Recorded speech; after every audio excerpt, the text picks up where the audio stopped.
Meus queridos filhos e filhas, muito bom dia! 7 de fevereiro de 2026, sábado da quarta semana do tempo comum. Que alegria nos encontrarmos nesta manhã de sábado, sintam-se todos bem acolhidos. Louvado seja Deus. Iniciemos este nosso encontro em nome do Pai, do Filho e do Espírito Santo. Amém. Leitura do primeiro livro dos Reis, capítulo 3, versículos do 4 ao 13.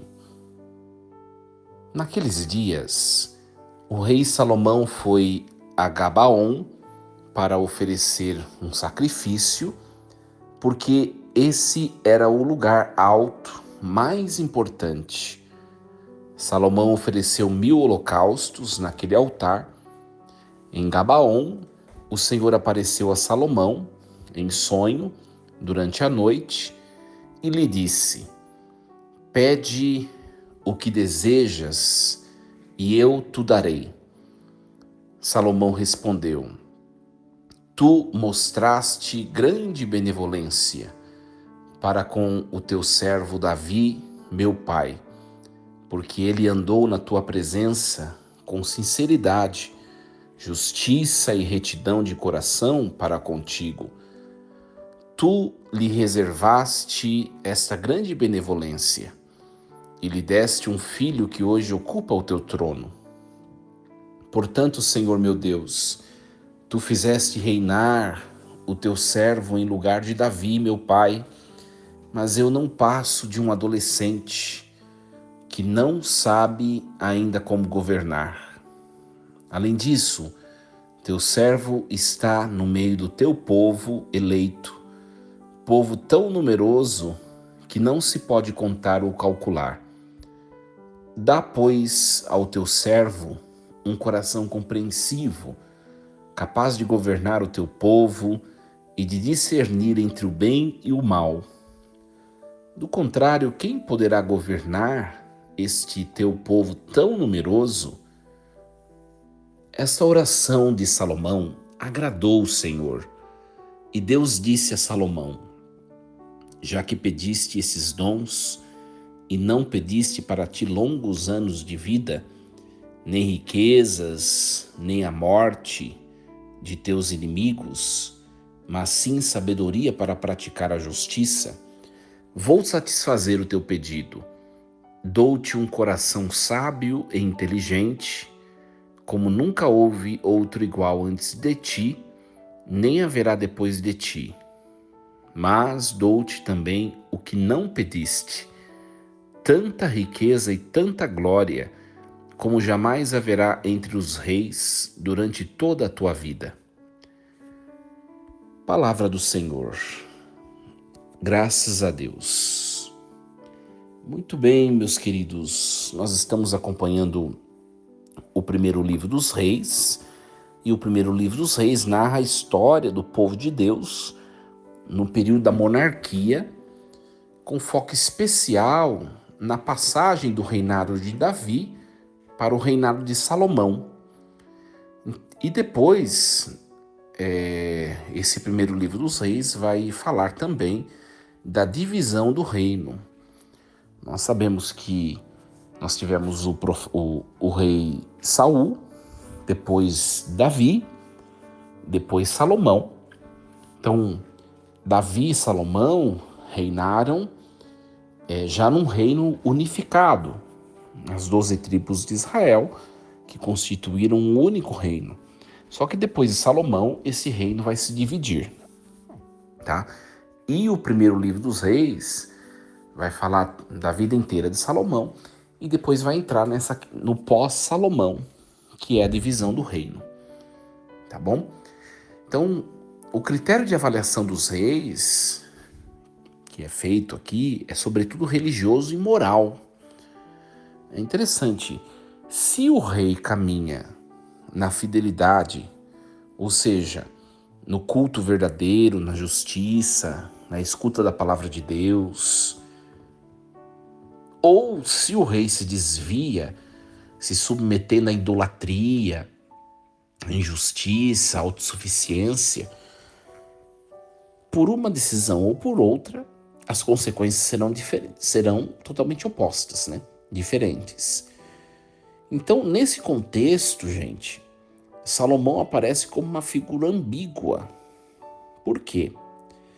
Porque ele começa com o coração disposto a Deus, com grande sabedoria, que é o que nós acompanhamos na leitura de hoje.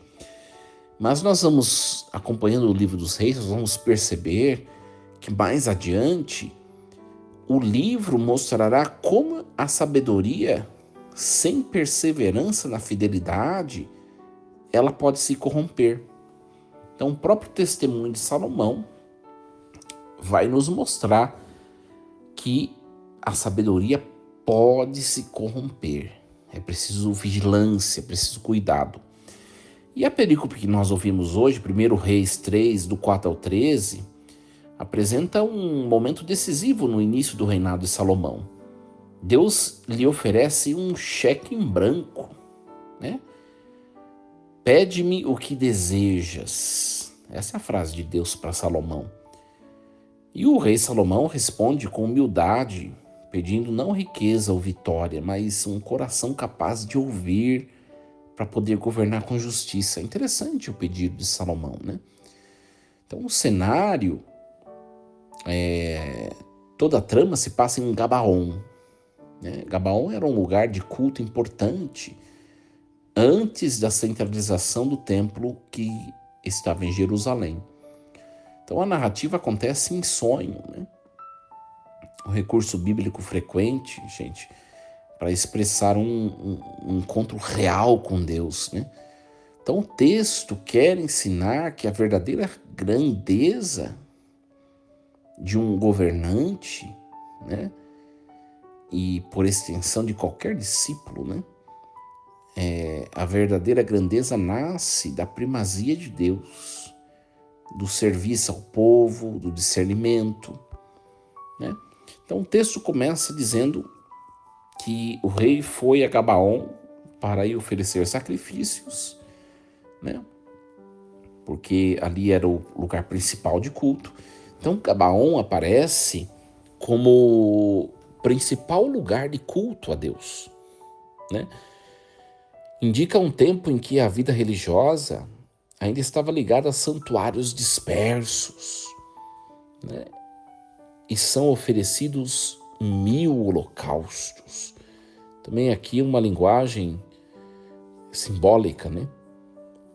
De abundância e de solenidade, né? A questão dos 1000 holocaustos enfatiza o zelo cultual de Salomão no começo do seu reinado. Então Deus toma a iniciativa, abre o espaço para a libertação, para a liberdade, para a libertação do pecado. Olha só, pede-me, né? Pede-me. É um convite a revelar o coração, não apenas um desejo, né? Então, gente, há momentos em que Deus nos faz uma pergunta silenciosa. O que você realmente quer? A oração autêntica começa quando nós deixamos cair as máscaras e nomeamos o que buscamos. Então, o texto também questiona os nossos gabaons. Onde nós colocamos a nossa confiança e o nosso tempo? O que nós oferecemos em abundância, ou seja, energia, atenção, esforço, tudo isso diz muito, gente, sobre a nossa direção interior, a nossa direção espiritual interior, né? Depois nós vemos que Salomão ele começa com uma memória agradecida, Ele reconhece a ação de Deus na história de Davi. É muito interessante o texto, né? Depois a frase, sou muito jovem, né? Não é apenas idade, é confissão de limite, né? Ele se percebe insuficiente para o peso da missão. O pedido central aqui é um coração compreensivo, né? Então é muito interessante. No hebraico, a ideia é literalmente um coração de escuta, não só inteligência, capacidade de ouvir a Deus, ouvir o povo. Então, discernir entre o bem e o mal aponta para a sabedoria prática moral necessária de julgamento,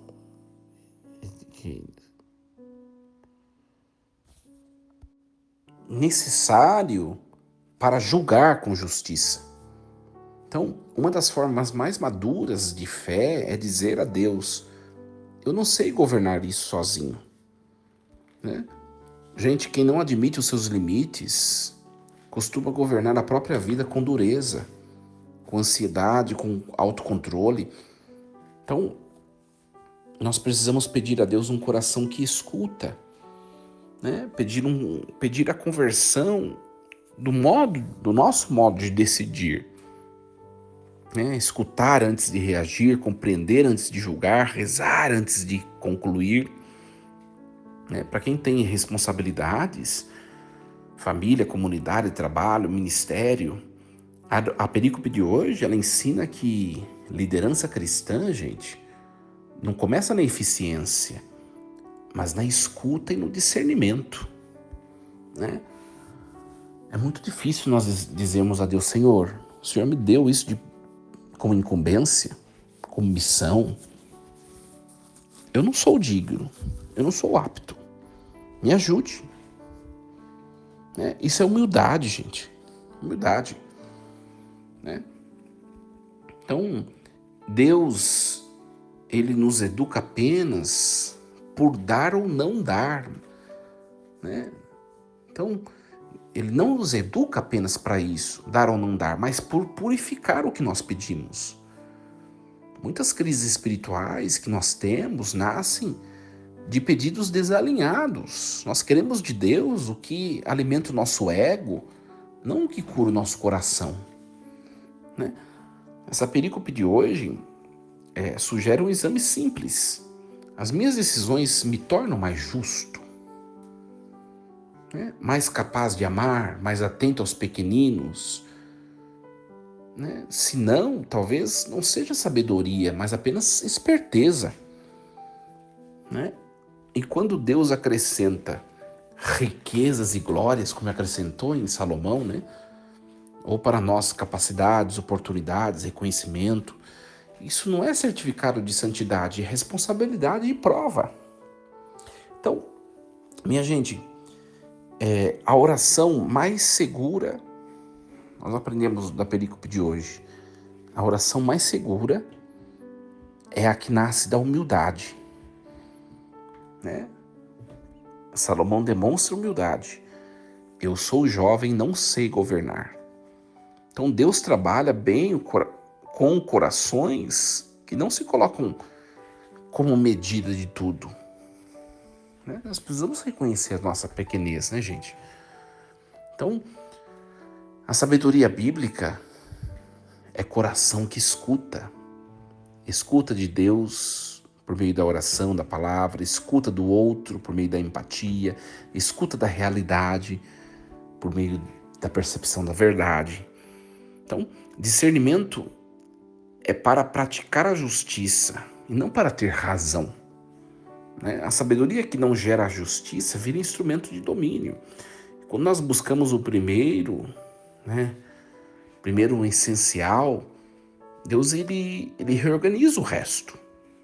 Mas os acréscimos, ou seja, os talentos, prestígios, os recursos, precisam ser administrados como serviço, não como posse.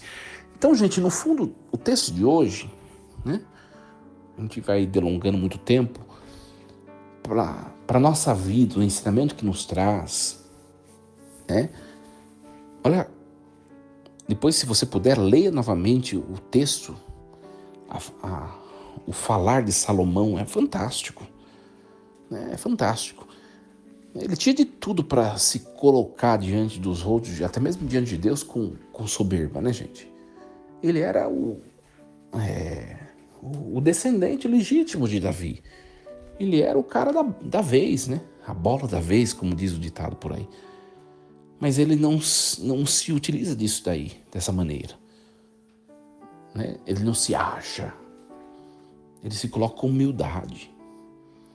Gente, vamos falar um pouquinho de maneira bem escrachada, na concretude da nossa vida, né? Você pode ser o cara mais expert, o cara mais apto, né, para fazer determinada coisa. Ainda assim, perceba que o seu melhor, ele só existe porque Deus te permitiu aquilo. A gente precisa perceber, gente, que tudo que somos, temos, é por dom de Deus, por permissão de Deus, é por presente de Deus, né? Esse tipo de reflexão faz com que a gente vai diluindo um pouco essa mania egocêntrica que nós temos, né? De nos valorizarmos, de nos engrandecermos a nós mesmos. Tudo é dom de Deus, gente. Tudo é dom de Deus. Eu sempre procuro falar isso, sabe? A gente às vezes recebe alguns elogios, né?